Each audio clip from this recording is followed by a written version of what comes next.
Hello හැමෝටම dark room එකකින් ගෙන තවත් එපිසෝඩ් එකකට ඔයගොල්ලෝ ආදරෙන් පිළිගන්නවා. ඉතින් සිහින කියලා කියන්නේ අපේ මේ මුළු ලෝකෙම ඉන්න මිනිස්සුන්ට තියෙන පිස්සු හැදෙන මාතෘකාවක්. මේ සිහින ගැන පෙරදිග දැනුම් පද්ධති, බටහිර දැනුම් පද්ධති මේ හැමතැනම ගොඩාක් කතා බහට ලක් වෙලා තිනවා. ගොඩාක් පරීක්ෂණ කරලා තිනවා. ඉතින් හීන කියන්නේ මොනවද? ඇත්තටම හීනයක් හැබෑ වෙන්නේ කොහොමද? මේ හැම දෙයක්ම අද අපි කතා කරමු. ගුප්ත විද්‍යාවට අනුව හීන කියලා කියන්නේ අපි තවත් ලෝකයක් එක කනෙක්ට් වීමක් වෙන එකක්. ඒ වගේම ජ්‍යොතිෂයට අනුව සිහින කියලා කියන්නේ අපේ අනාගතය. ඉතින් අද අපි සිහින ගැන කතා කරමු මේ හැම දැනුම පද්ධතියකම තියෙන දැනුමත් එක්ක නූතන ස්නායු විද්‍යාවේදී මේ නූතන විද්‍යාවෙන් සිහින කියලා කියන්නේ මොනවාද කියලා. එහෙනම් channel එකත් එක්ක එකතු වෙන්න අපිව subscribe කරන්න. අපි යමු වීඩියෝ එකට.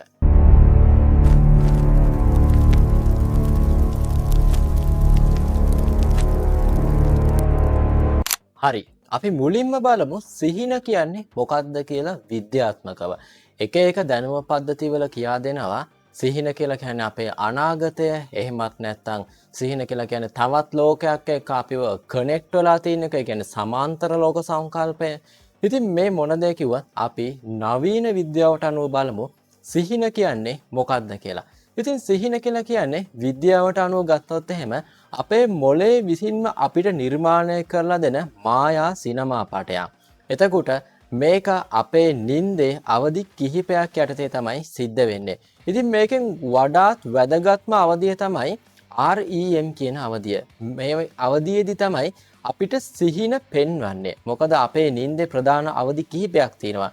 ඒකෙන් මේ ගැඹුරුම REM කියන අවධියේදී තමයි අපිට මේ සිහින කියන එක පෙනෙන්න ගන්නේ. ඉතින් මිත්‍රවරුනි අපි නිදා ගන්න යනකොට අපේ දවල් වෙලාවේ ඇක්ටිව් ක්‍රියාත්මක වන ටයිම් එකට වඩා මේ මොළය වැඩ කරන්න ගන්නවා. මේ මොළය ක්‍රියාත්මක වෙනවා. මොකද අපේ නිින්දේදී අපේ ශරීරයට වෙන්න පුළුවන් ඩැමේජ් එක අඩු කරගන්න.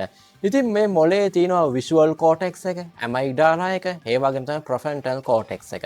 ඉතින් මේ දේවල් තමයි අපිට සිහින දකින්න අපේ මොළයෙන් උපකාරී වෙන්නේ. මොකද විෂුවල් කෝටෙක්ස් එකේදී අපි දවල්ට දකින රූප, අපි දකින මේ ලස්සන රූප වෙන්න පුළුවන් කැත රූප, ඒ වගේම අපි දකින ගොඩාක් දේවල් හැමදේම වගේ ස්කෑන් කරගන්නවා. ඒ වගේම අපි අහන ශබ්ද මේ හැමදේම ස්කෑන් කරගන්නවා. ඊට පස්සේ තමයි ඇමයිග්ඩාලා. ඇමයිග්ඩාලා කියලා කියන්නේ අපේ හිතට ඇති වෙන ආදරය, කෝපය, වෛරය වගේ කියන හැඟීම් සමබර කරලා මේක තීව්‍ර කරලා මේක අවශ්‍ය තැනදී අවශ්‍ය විදිහට මෙහෙවන්නේ මෙන්න මේ ඇමයිග්ඩාලා කියන කොටසෙන්. ඒ වගේම තමයි අවසානට ප්‍රොෆ්‍රොන්ටල් කෝටෙක්ස් එක. මේ ප්‍රොෆ්‍රොන්ටල් කෝටෙක්ස් එකේදී තමයි ඔයා නින්දේදී බොහෝ දුරට අක්‍රියව ඉන්නවා කියලා දැනෙන්නේ. මොකද අන්න ඒ නිසා අපිට කිසිම තර්කයක් නැතුව කියන්න පුළුවන්, ඔයාට පියාඹන්න පුළුවන්. නැත්නම් ඔයා දන්නා හඳුනන කෙනෙක් හිටි හැටියේම සතෙකු විදිහටපත් වෙන්න පුළුවන්. මේ දේවල් සීනේදී වෙන්න පුළුවන්. මොකද අපේ තියෙන තර්කානුකූලභාවය අඩු කරලා දානවා මෙන්න මේ මොලේ ප්‍රොෆ්‍රොන්ටල් කෝටෙක්ස් එකෙන් නින්දේදී. ඒක නිසා තමයි ඔයාට විකාර රූපී හීන පේන්නේ. එක වෙලාවකට ඔයාවම අහසේ පියාඹනවා පේනවා. එහෙමත් නැත්නම් එක එක මායාවල් පේනවා. මේ හැම විකාරයක්ම ඔයාට හීනේදී පේන්නේ මෙන්න මේ කොටසේ අක්‍රීයභාවය හේතුවෙන්. ඊළඟට අපි කතා කරමු ඇයි අපි හීන දකින්නේ? මොකද්ද මේ හීන දකින්න හේතුව? ඉතින් විද්‍යාඥයෝ පවසන ආකාරයට අපි මේ හීන දකින්න ප්‍රධාන හේතු කීපයක්ම බලපානවා. මොකද සමහරු කියන්න පුළුවන් මේ හීන කියන දේ අපිට සාමාන්‍යයෙන් පෙනෙනවා. ඒකට එහෙම කිසිම හේතුවක් බලපාන්නේ නැහැ කියලා. හැබැයි මිත්‍රවරුනි මේ හීන වලට ප්‍රධාන හේතු තුනක් බලපානවා කියලා අපේ නවීන විද්‍යාඥයෝ කියනවා. ඉතින් අපි ඒකට අවධානය කරොත් එහෙම මුලින්ම අපේ මතකය තහවුරු කිරීමට මේ හීන කියන එක බලපානවා. මොකද දවස පුරාම අපි ඉගෙන ගන්න දේවල්, අපි දවස පුරාම වැඩ කරන දේවල් මේ හැම දෙයක්ම අපේ මොළයේ විසින් වර්ගීකරණය කරන්නේ අපි නිදාගත්තට පස්සේ. ඒ අවධියේදී තමයි අපිට අවශ්‍ය තොරතුරු ටික අපි ගාව තියාගෙන අපේ අනවශ්‍ය දේවල් ටික අයින් කරන්නේ. ඒ කියන්නේ මේ වැදගත්ම දේ තමයි මතකයේ ගබඩා කිරීමට සිහින මෘදුකාංගයක් විදිහට පාවිච්චි වෙනවා. මොකද එක්සැම්පල් එකක් විදිහට ගත්තොත් එහෙම ඔයා පාඩම් කරන කෙනෙක් නම්, ඔයා ස්ටුඩන්ට් කෙනෙක් නම් ඔයා දවල් පාඩම් කරපු සමහර දේවල් ඔයාට හීනෙන් කියවනවා වෙන්න පුළුවන්. එහෙමත් නැත්නම් ඔයා පාඩම් කරන දේවල් හීනෙන් දකින්න පුළුවන්. මේ වගේ දේවල් වෙන්න පුළුවන්.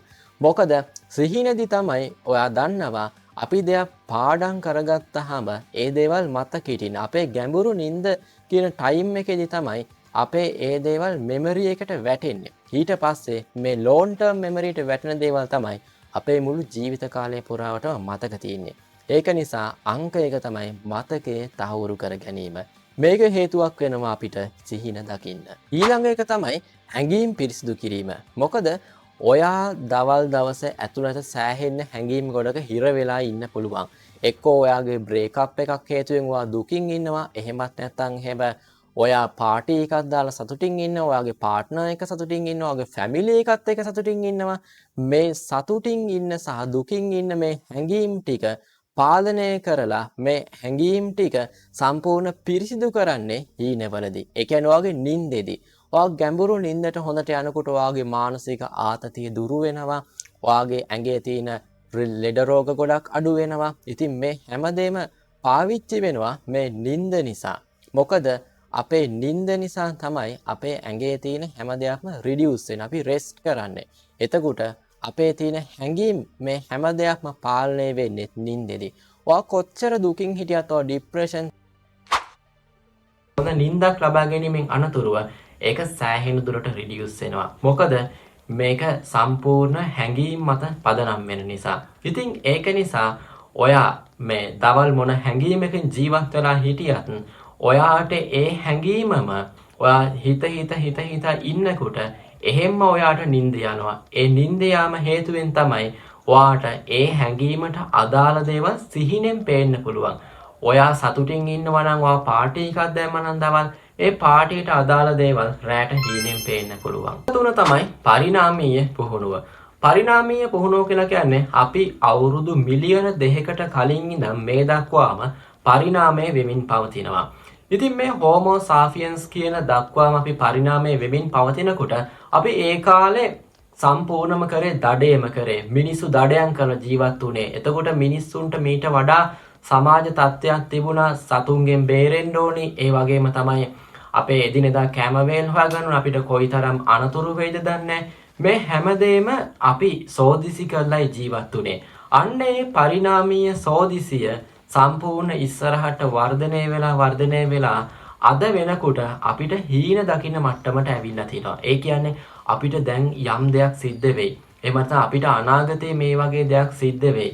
අපිට අනාගතයේදී මොන වගේ දෙයකට මුහුණ පාන්න වෙයිද කියන එක ඔයා හිතා ඉන්නකොට අන්න ඒ දේවල් ඔයාට හීනෙන් පේනවා. ඉතින් ඊළඟට අපි පුළුල්ව විග්‍රහ කරලා බලමු මේ සිහිනවලට අර්ථයක් තියෙනවද කියලා. මොකද ගුප්ත විද්‍යාවේදී කියනවා අපි හීන කියලා කියන්නේ තවත් ලෝකයක් එක්ක කන්ටැක්ට් වෙනවා කියලා. ඒ කියන්නේ මේක වර්තමානයේදී ගත්තොත් එම සමාන්තර ලෝක සංකල්පයට වගේ.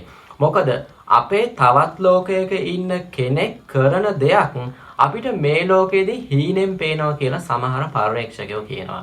ඒ වගේම තමයි ජ්‍යොතිෂයට අනුව ගත්තාම මේ වීඩියෝ එකේ කලින් පැවසුවා වගේ හීන කියලා කියන්නේ අපේ අනාගතය. ඒ කියන්නේ අපිට අනාගතේ යම් දෙයක් සිද්ධ වෙන්න තියෙනවද? අපිට අනාගතේ ලොතරැයියක් ඇදෙන්න තියෙනවද? අන්න මේ වගේ දේවල් සිහින විදිහට පේනවා කියලා කියනවා. මේකට එක්තරා එක්සැම්පල් එකක් තියෙනවා. ඔය ආවර්තිතා වගුව සොයා ගැනීම සම්බන්ධව.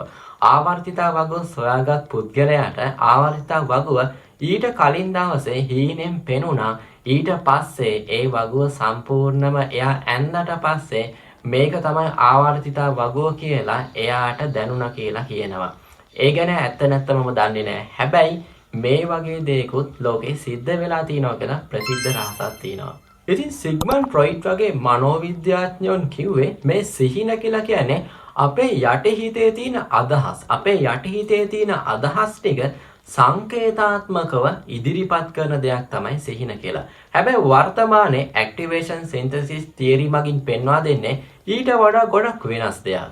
ඉතින් මේ තියරි එකට අනුව ගත්තොත් එහෙම නිින්දෙදි මොළයේ පහළ කොටස් වලින් අහංගු ලෙස විද්‍යුත් සංඥා නිකුත් වෙනවා. ඉතින් මේ නිකුත් වෙන විද්‍යුත් සංඥා වලට මොළයේ ඉහළ කොටස් වලින් අර්ථයක් ලබා දීමට උත්සාහ කරනවා. ඉතින් මේ අර්ථයක් ලබා දීමට උත්සාහ කිරීමේදී අපේ මොළය කතන්දර කීමට දක්ෂ නිසා ඒ එකතු කරගන්න දත්ත ඒ යන විද්‍යුත් ආරෝපණයන් එකතු කරලා අපේ දවල් දවසේ එහෙම නැත්නම් අපි එදිනෙදා දැකපු රූප වලින් සහ ශබ්ද වලින් අවශ්‍ය කොටස් ටික අරගෙන ඒවා සංකේතාත්මකව අපිට චිත්‍රපටියක් විදිහට ඉදිරිපත් කරනවා කියලා මේ තියරියේදී කියනවා. ඉතින් ඒක නිසා සිහිනවලට গুপ্ত අර්ථයක් නැතිවත් ඔයාගේ මනෝභාවයට අනුව ඔයා දකින සිහිනවල ස්වභාවය වෙනස් වෙන්න පුළුවන්. මොකද ඔයා සතුටින් ඉන්නවා නම් ඔයාගේ මේ යන විද්‍යුත් සංඥා හේතුවෙන් ඔයාට හැපෙනින් හීනයක්, ඒ කියන්නේ ඔයා සතුටු හිතෙන හීනයක් බලන්න පුළුවන්. මොකද ඔයා සතුටින් ඉන්නේ, ඒ වගේම ඔයාගේ මේ යන විද්‍යුත් ආරෝපණ වලට සතුට කියන එක එකතු වෙනවා.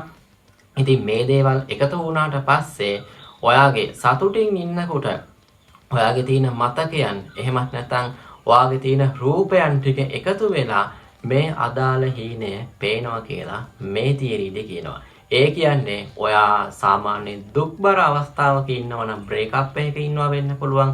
එහෙමත් නැත්නම් ඔයා වෙනත් දුකකින් ඉන්නවා වෙන්න පුළුවන්. අන්න ඒ දුක්බර අවස්ථාවට අනුව ගන්න තියෙන ශබ්දයන් සහ රූප ටික එකතු කරලා ඔයාට බියකරු හීන පෙන්වන්න පුළුවන්. මොකද සිහින කියන එක ඔයාගේ මනෝභාවයට අනුව තමයි තීරණය වෙන්නේ කියලා මේ තීරයේදී විද්‍යාත්මකව.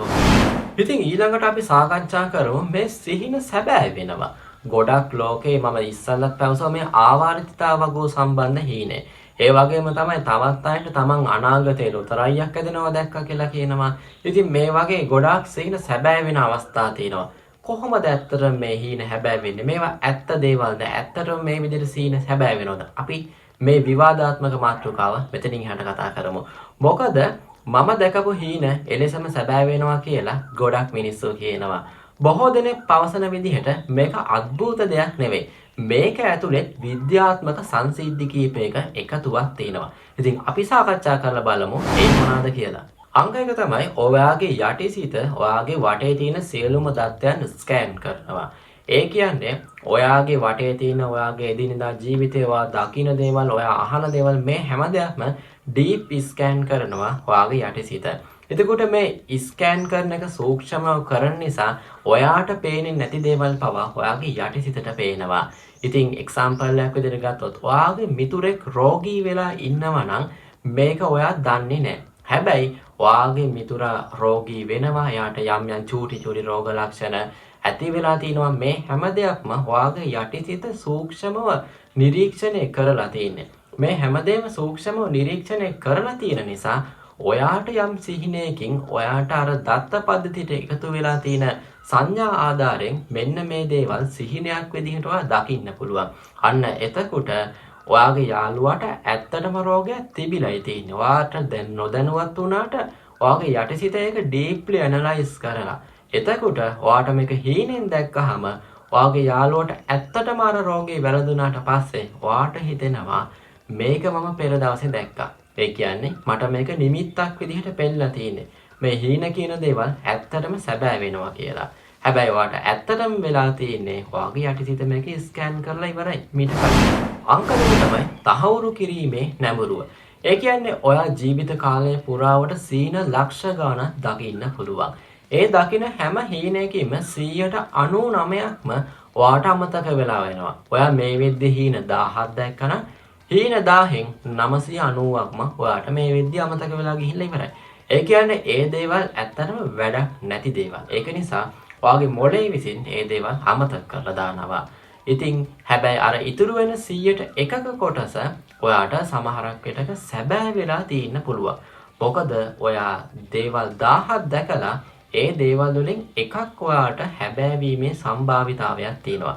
මේක ගණිතමය සම්භාවිතාවයක්. මොකද ඔයා දකින හීනවලට අදාළව ඔයා දවල් දකින රූප සහ ඔයා දවල් අහන ශබ්ද මේ දේවල් ඔයාගේ මනස සූක්ෂමව ගබඩා කරගන්නවා. මේ ගබඩා කිරීමෙන් අනතුරුව ඔයාට මේ දේවල් රැයට හරි නිවැරදිව හීන විදිහට ඉදිරිපත් වෙනවා වෙන්න පුළුවන්. අන්න එතකොට ඔයාට මේ හීන කියන එක තහවුරු කරගන්න පුළුවන් මේ දේවල් ඇත්ත දෙයක් කියලා. හැබැයි මේක ඇතුලේ තියෙන්නේ ගණිතමය සම්භාවිතාවය.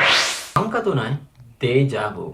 සමහර සිදුවීම් තියෙනවා ඔයාට ඒ සිදුවීම දැක්කට පස්සේ ඒ සිදුවීම මට මීට කලින් අත්විඳලා තියෙනවා. මම මේක මීට කලින් කොහෙදී හරි දැකලා තියෙනවා කියලා ඔයාට හිතෙන්න පුළුවන්. ඒ කියන්නේ මම මේක හීනෙන් දැක්කා වගේ ස්වභාවයක් ඔයාට දැනෙන්න පුළුවන්.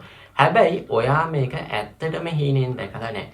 මේක ඔයා මේ ගැන ඩීප්ලි හිතන්න ගත්තාම එන එක්තරා මානසික භාවයක් විතරයි. එතකොට මෙන්න මේ සංසිද්ධිය නිසාත් ඔයාට ඔයා දකින හීන හැබෑ වෙනවයි කියලා ඔයාගේ මනසට බොරු පණිවිඩයක් යනවා. ඉතින් ඒක ඔයා විශ්වාස කරලා ඔයා තේරුම් ගන්නවා අපි දකින හැම හීනයක්ම හැබෑ වෙනවා. ඒ වගේම තමයි මේ හීන කියන්නේ අපේ අනාගතය කියලා. හැබැයි මෙතනදී හීන කියන්නේ අපේ අනාගතේවත් අපේ අතීතේවත් නෙවෙයි. හීන කියලා කියන්නේ අපි දකින දේවල්. අපේ මනස ස්කෑන් කරලා ගන්න දේවල්. මේ වගේ ගන්න දේවල් සංකේතාත්මකව ඉදිරිපත් කිරීමකට තමයි අපි හීන කියලා කියන්නේ.